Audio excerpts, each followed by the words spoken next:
La dernière fois que je vous ai parlé ici, je quittais la piste blessé.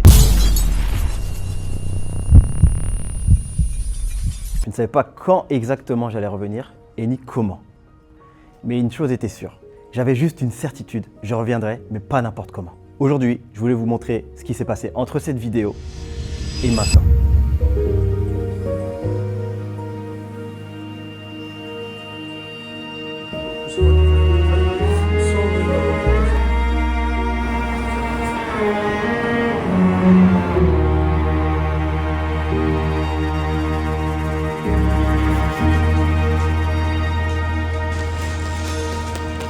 Bienvenue dans ma course invisible.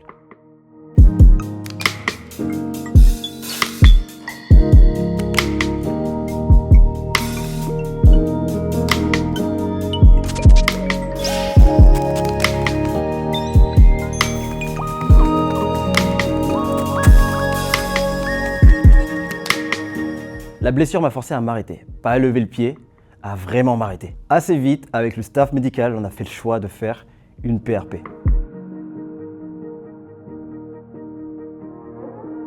Ce n'était pas une solution miracle, mais une solution à long terme, une solution réfléchie pour revenir plus solide. À ce moment-là, tu dois accepter une chose.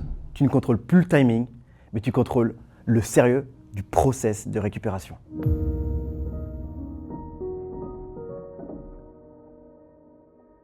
La récupération, ça a été beaucoup de patience, beaucoup de travail en invisible. 2 semaines que j'ai fait la PRP, maintenant je reprends les soins. Je peux enfin marcher sans béquille depuis un petit moment maintenant. Et on sent encore un peu de raideur.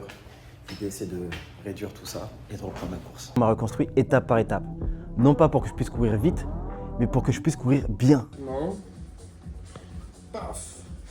Ok. Julien Froberge, kinésithérapeute, plutôt axé sport. J'ai pu suivre Mika depuis sa blessure au tendon. Donc, il lui avait été diagnostiqué une fissure au niveau du tendon d'Achille, qui a été traitée avec une injection de PRP par le docteur Gaillot. Et ensuite, moi, je me suis occupé de toute la prise en charge de Mika jusqu'à son retour à la compétition et en tout cas à l'entraînement normal. Ah, plus simple. Vas-y, continue. Tu te mets en position, faut que tu puisses stabiliser un peu 2-3 secondes. Le but, c'est que tu aies le temps de garder ton équilibre en fait, dans ce concours. Voilà, 2-3 secondes, il faut que tu sois stable. Voilà, on va passer plusieurs phases. La première, ça a été vraiment de traiter tout ce qui pouvait être à l'origine de cette surcharge tendineuse. Donc on a travaillé autour de l'articulation de la cheville, mais on a été voir un peu l'intégralité du corps. On a essayé de redonner de la mobilité partout où il n'y en avait plus. Et puis ensuite, on s'est dirigé progressivement vers un renforcement spécifique des zones déficitaires.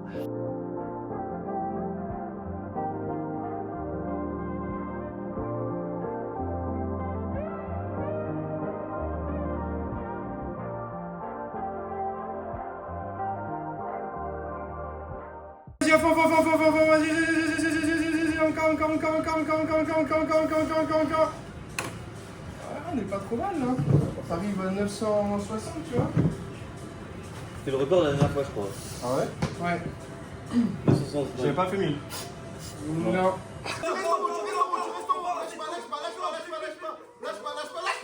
J'étais tellement fort que ça n'a même pas déclenché le chrono, c'est une folie. Bon vas-y c'est bon j'arrête. Là je me casse un quart. C'est bon moi j'ai donné. J'ai fait plus de 5 secondes à 1200 les gars. Là c'est vrai. Là il C'est a vraiment trop, fait 5 c'est secondes à trop, 1200 c'est et ça trop. a pas lancé le chrono. Non, c'est une folie. C'est une folie. Vraiment Vraiment je suis accompagné d'eux là.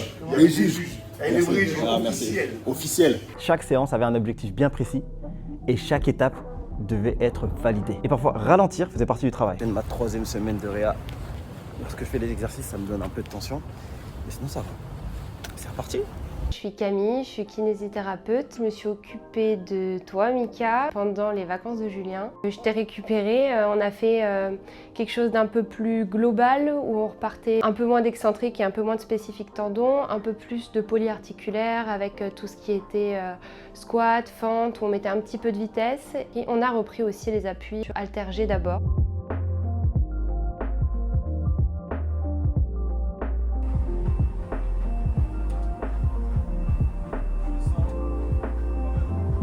Un peu.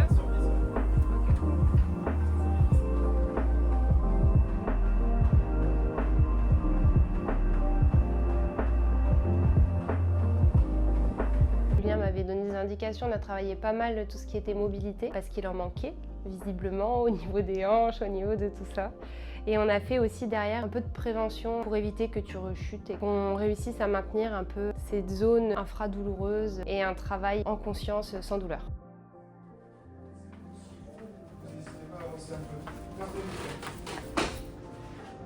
Hey, j'ai moins mal, hein.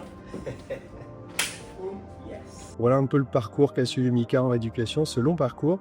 Et aujourd'hui, reprise d'une activité presque normale, avec une intensité qui est encore à améliorer. La période de blessure est un véritable défi mental. C'est un tourbillon d'émotions où la remise en question est inévitable. Mentalement, ce n'est jamais simple pendant une période de blessure. Il y a des moments de remise en question, de doute, parfois même de frustration. Mais il y a aussi ces instants silencieux, où l'on apprend à mieux se connaître. Ces moments difficiles m'ont appris à relativiser sur ma situation, à prendre du recul, à comprendre que tout ralentissement n'est pas un échec, mais plutôt une transition. J'ai découvert l'importance des petites choses. Ces instants passés en famille qui paraissent ordinaires deviennent des trésors inestimables. C'est marqué 35.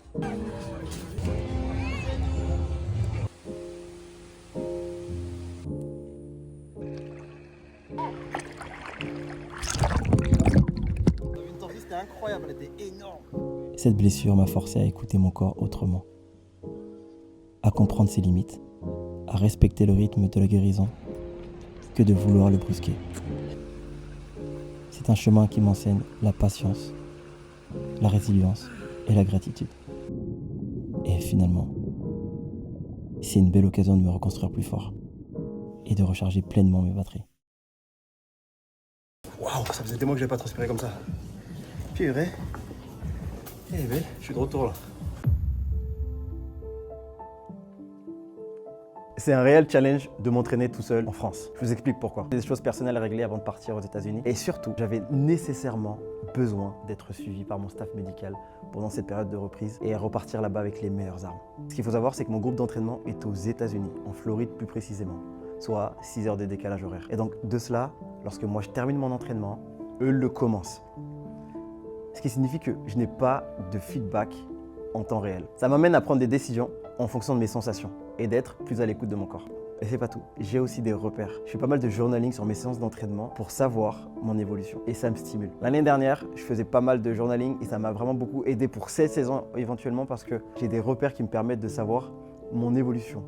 Aujourd'hui, j'ai de l'avance en musculation et donc sur ça, je suis très satisfait à voir maintenant ce que ça donne sur la piste. Bienvenue les gars, c'est ma première séance de 2026. Let's go! Et on est de retour à l'entraînement. Après quelques mois de convalescence, ça fait du bien de revenir sur la piste. J'ai les jambes rouillées. Hein. J'ai les jambes hyper rouillées là. Quand je fais cet exercice, je sens que j'ai besoin de plus de mobilité de hanche.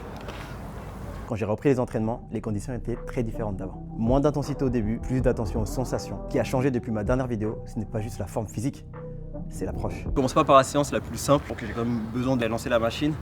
Et là l'idée c'est d'y aller progressivement. La séance aujourd'hui ça sera 300, 200, 100 en côte et ensuite on ira en musculation pour finir la journée. Aïe aïe aïe, ça va monter. Une des côtes les plus pentues que j'ai faites de toute ma vie. Ici on a 100 mètres. 100 mètres. J'espère que t'es prêt hein. Hey go! Ça va être une folie. En fait ce qui est drôle c'est quoi? Et qui sera moins drôle parce que là tu fais le malin. C'est que là en fait, tu te dis là ça va, c'est tranquille. Non mais tu l'as pas encore fait, je t'agresse parce que tu vas pas assumer cette séance tout comme moi, un peu moins pentu. Mais en fait c'est là le plus dur, faut que tu maintiennes toute ta vitesse, au moins jusqu'au 100 pour me mettre et pouvoir assumer jusqu'à la fin. C'est chaud. Là, on est à 200 mètres. Ça sera du bleu. C'est bien.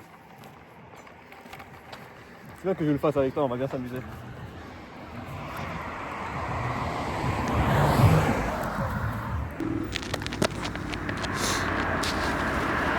Pour cette première reprise, que c'était une bonne séance. Physiquement, je me sens bien. Mon corps répond bien, j'ai pas du tout de pépins physiques. Ouais, puis le fait d'avoir repris aussi, c'est une bonne sensation, mine de rien, de retrouver tout ça, quoi.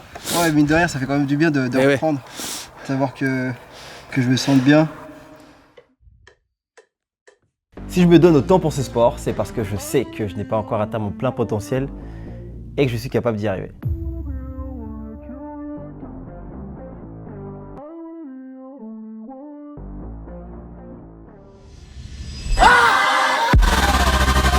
You have to want it. You have to do more. Get back to fucking work. I want this shit. Never in your life give up. De 9h à 14h, je suis à l'entraînement. Voilà encore sur mes journées.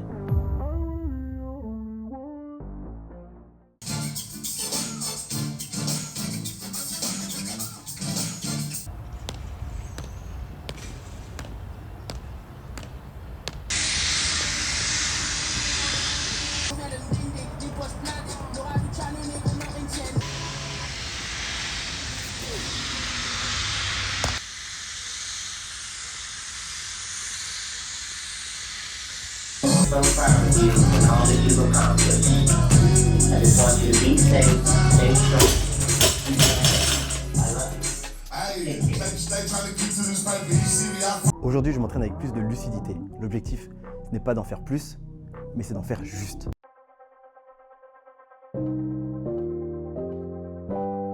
Cette période, je l'ai abordée avec des repères précis. Je sais comment mon corps évolue. 3 semaines pour redevenir athlétique, 2 mois pour commencer à retrouver un niveau compétitif. Et à partir de 3 mois, je me sens prêt. Autour de 6 mois, je reviens à mon meilleur niveau. Mon entraînement s'est construit à partir de ça, en basant sur mes progressions passées. Les carnets d'entraînement et les suivis, l'expérience accumulée au fil des années.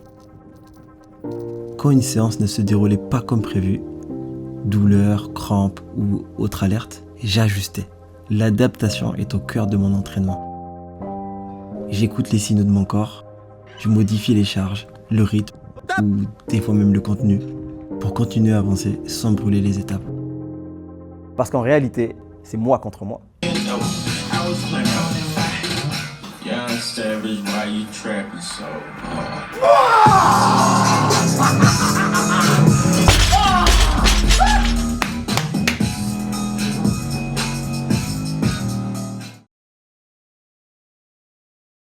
Mon retour à la compétition s'est fait 8 mois après ma blessure.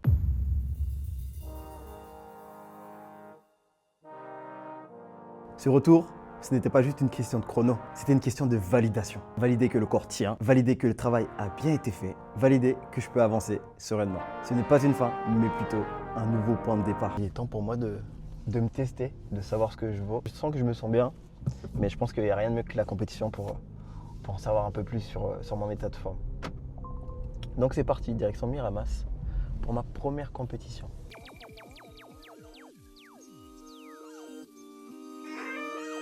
Temps de fou, il pleut de malade. Ah bon, je suis bien arrivé, je suis en avance. Voilà, j'ai le temps de me préparer, manger un petit peu et y aller.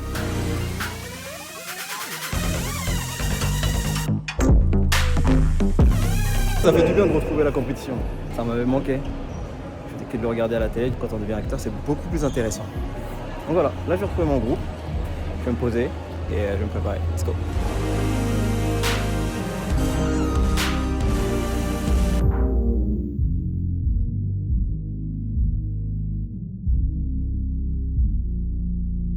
Qu'on puisse le croire ou non, je suis fier de moi. Allez Michael! C'est parti avec un excellent départ de Vegas, mais Pépin Michael, c'est qui vient.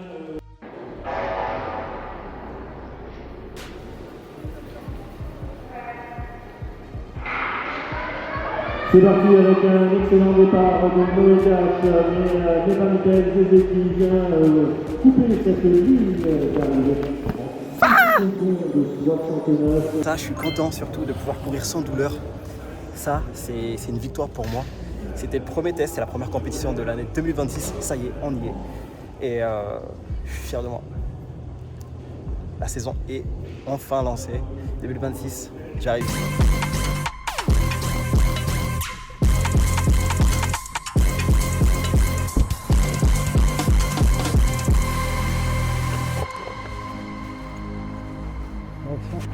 L'hôtel. Finally, je suis trop content. Là, ça fait vraiment plaisir de pouvoir recourir après tout ce temps d'attente et surtout que voilà, c'était assez frustrant de savoir que je pouvais pas courir alors que je voyais les gars courir, que j'étais en capacité à un certain moment où j'étais surtout sur la bonne voie. Mais aujourd'hui, je retrouve la foi en ce que je fais. C'est sûr que quand tu t'entraînes pendant un certain temps et tu finis par te blesser, ça te frustre sur la totalité de ta saison et surtout pour les efforts que tu as mis en place. Et en réalité, c'était un mal pour un bien parce que mon corps m'avait tout simplement dit d'arrêter au moment où il le fallait. Donc là, aujourd'hui, j'ai décidé de repartir sur une saison différente où je m'écoute un peu plus et surtout, au moindre signal, je mets le frein à main. Je viens de rentrer à l'hôtel, 6,73 sur ma première compétition. Je suis content parce qu'à la fin de la course, j'ai pas de douleur. Sur la finale, je fais 6,71. J'espérais quand même faire au moins dans les 6,60. 27 novembre, si je ne me trompe pas, je reprends l'entraînement. Donc on est à voilà, 1 mois et demi d'entraînement. Donc je suis vraiment au tout début du process. Je me précipite pas, j'ai pas du tout de pression par rapport à la saison hivernale, qui n'était à la base pas du tout prévue. Demain, j'ai le 200 mètres. Et là, je vais me faire plaisir. Ça fait un petit moment que j'ai pas fait de 200 mètres en salle. J'ai un record en 20,54. La dernière fois que j'ai fait un 200 mètres en salle, ça date de 2018, soit l'âge de mon fils. Ça fait 8 ans que je n'en ai pas fait. Allez, c'est ma partie préférée de la journée.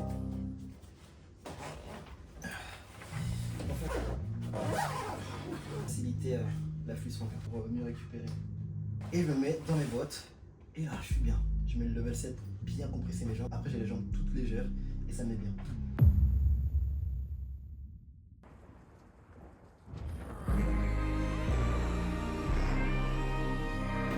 Bon les gars, je suis de retour pour 200 mètres. On voit comment le corps se sent et si c'est ok, j'y vais.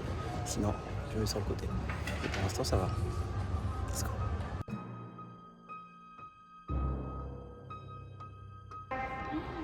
Allez Michael, allez! Allez Michael, allez!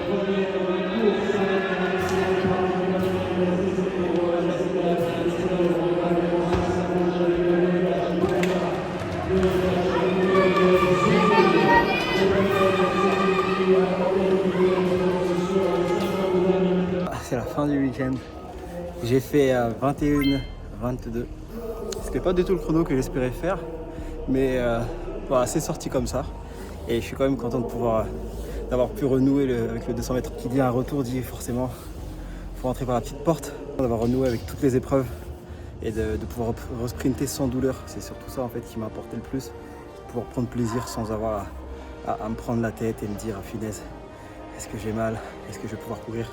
Et là aujourd'hui c'était cool, Juste un peu de fatigue, mais sinon le reste ça va, je suis content. Antenne 22, je prends. Ce ne sera pas une saison complète sur ces épreuves. Pour l'instant, j'ai pas du tout planifié de compétition. C'est vraiment, je vais au jour le jour. La priorité, c'est vraiment cet été, Birmingham, où il faudra être présent au championnat d'Europe.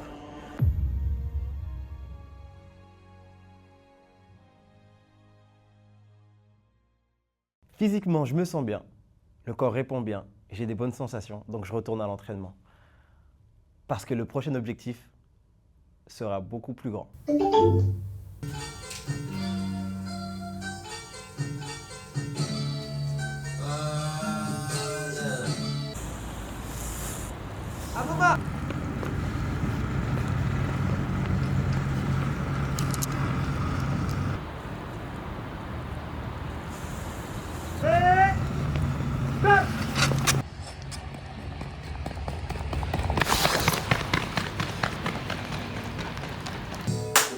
I get those goosebumps every time.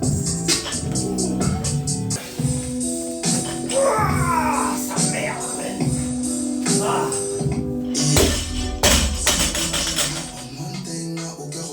Wesh, négro, y'a du bif dans la poche. Comment dire qu'ils ont raté le flash? Je peux pas vivre avec moi, y'a du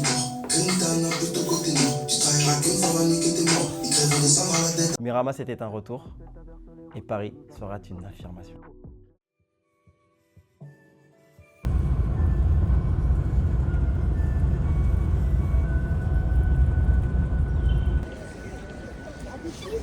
Oui, il fait beau à Paris. Ça fait à peine une demi-heure qu'il vient de se lever là. C'est trop bien. Je préfère Paris que le sud là actuellement là. Ah. Je rigole. Pardon? Je préfère Paris que le sud là. Non.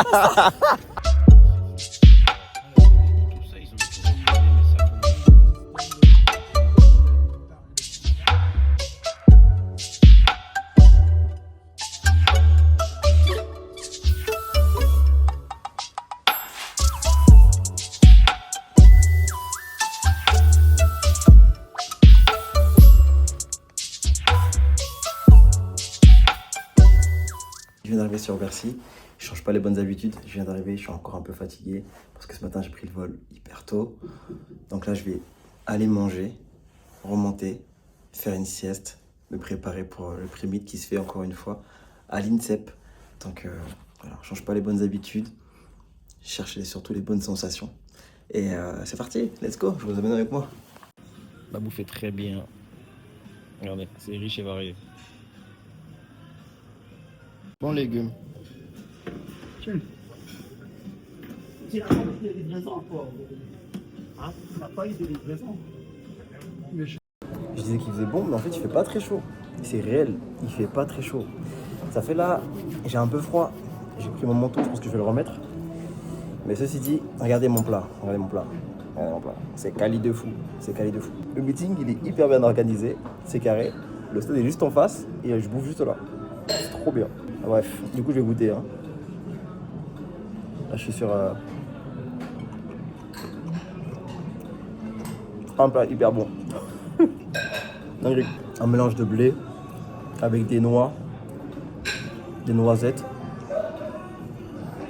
et des raisins secs avec une sauce sucrée. Mais c'est magnifique les gars. Pourtant ça paraît simple. C'est tellement bon. Bravo, bravo, bravo les chefs. Non. Et ça c'est que l'entrée. Hein. Allez. Plat de résistance, c'est pour abattre. Là en fait, si vous voulez, je vais manger et je vais juste dormir en fait. Je vais digérer ça avant mon pré-meet. On part à 16h30, on arrive à 16h. J'aurai digéré. Voilà. Bon appétit.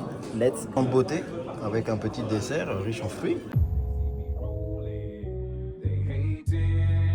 Patrolling and trying to catch me riding dirty, trying to catch me riding dirty, trying to catch me riding dirty, trying to catch me riding dirty, trying to catch me riding dirty. My music so loud, I'm swinging. They hoping that they gon' catch me riding dirty, trying to catch me riding dirty, trying to catch me riding dirty, trying to catch me riding dirty, trying to catch me riding dirty. They can see me lean, so it ain't easy to be seen. When they see me ride by, they can see these gleam. I shine on the deck in the TV screen. Ride with a new chick, she like cola. Next to the PlayStation controller, the full clip in my pistola. Send a jacker into a coma. Girl, you ain't going crazy like crazy bone. Just trying to Faire mes derniers réglages. Je suis assez satisfait de ce que j'ai produit. Je vais envoyer tout ça au coach. Je vais avoir un feedback, on verra ce qu'il en est. Et go. J'ai hâte d'être demain, ça va péter. Ça sera le feu. Et surtout, je vais prendre plaisir. Grosse compétition, qu'est-ce que j'avais fait la dernière fois. Et il y aura beaucoup plus d'engouement. Les gars seront bouillants, moi le premier. Et je sais que ça va me motiver.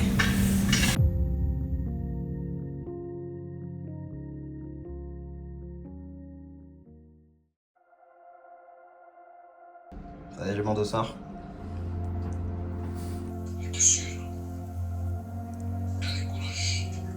Let's go.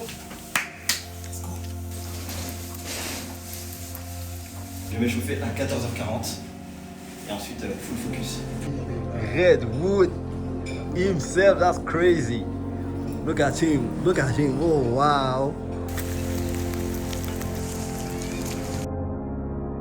Salle d'échauffement, c'est toute petite salle. On n'a pas vraiment de tartan, on a 4 couloirs montés, c'est suffisant pour s'échauffer.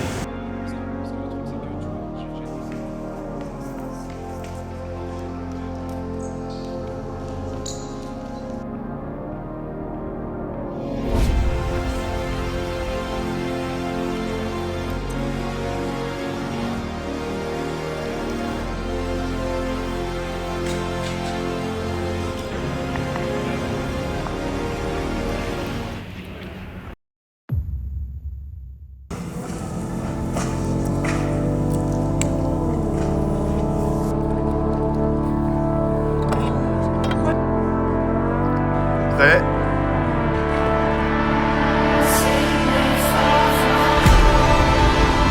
En salle en 2024. Et Michael Zézé, bien sûr, le français, quatrièmement passé ici avec un 6,65, pas très loin de son record personnel, 6,63.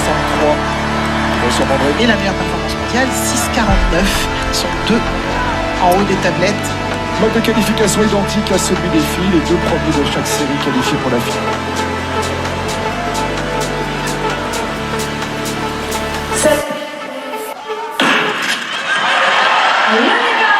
Allez, avec cette mise en action assez solide au couloir numéro 3. Et là aussi, une arrivée très très serrée.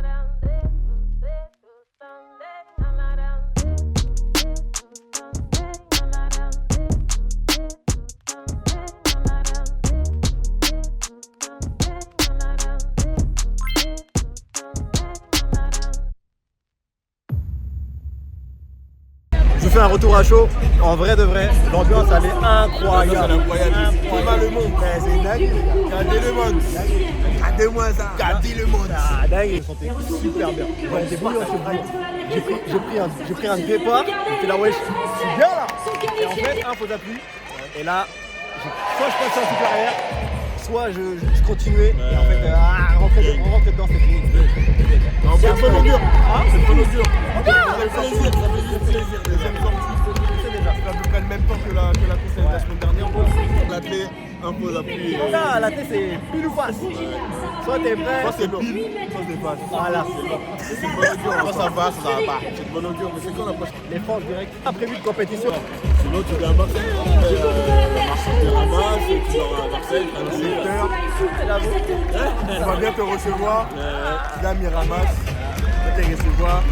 On va faire tout le Marseille. On va bien faire un ticket.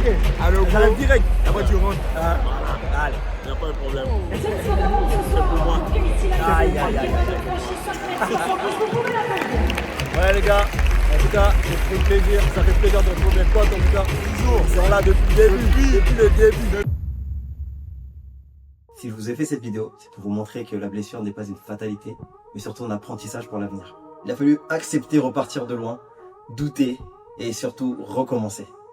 Aujourd'hui, je suis là et j'ai des bonnes sensations, mais c'est pas fini. Je vous donne rendez-vous dans ma prochaine vidéo où je vous montrerai comment se sont passés les championnats de France sur le 60 mètres et 200 mètres. Ça sera les épreuves sur lesquelles je m'alignerai. Pensez à vous abonner à ma chaîne YouTube pour ne surtout rien louper de cette saison 2026 qui sera exceptionnelle. J'espère que cette vidéo vous aura plu et qu'elle vous aura aussi inspiré.